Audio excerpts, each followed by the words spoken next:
Hi friends, welcome to my channel. இன்றைக்கி நம்ம சேனலில் ஹெல்த்தியான பீக்கங்காய் குழம்பு எப்படி செய்கிறதுன்னு தான் பார்க்க போகிறோம். வாங்க எப்படி செய்யலான்னு பார்க்கலாம்.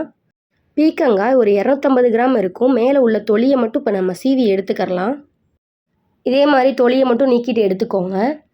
இப்போ நம்ம க்ளீன் பண்ணி வச்சுருக்க பீக்கங்காயை இது மாதிரி குட்டி குட்டி பீசஸாக கட் பண்ணி எடுத்துக்கலாம்.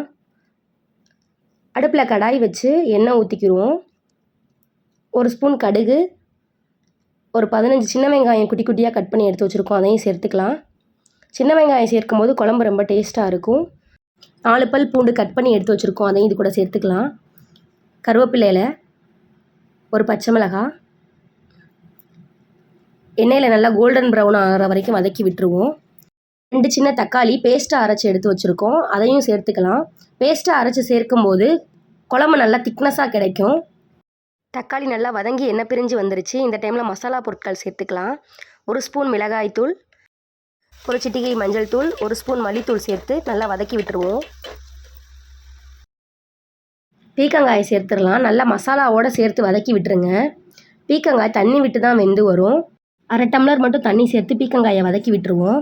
ஆல்ரெடி நம்ம சேனலில் பீக்கங்காய் சட்னி, பீக்கங்காய் கடையெல்லாம் செய்து காமிச்சிருக்கோம்.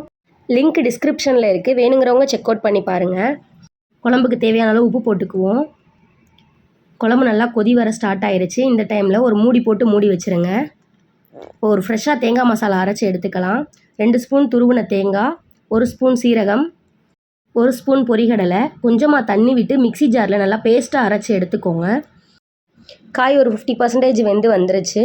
இந்த டைமில் நம்ம ஃப்ரெஷ்ஷாக அரைச்சி வச்சுருக்க தேங்காய் மசாலாவை சேர்த்துக்குவோம். ஒரு 2 நிமிஷம் நல்லா வதக்கி விட்டுருங்க.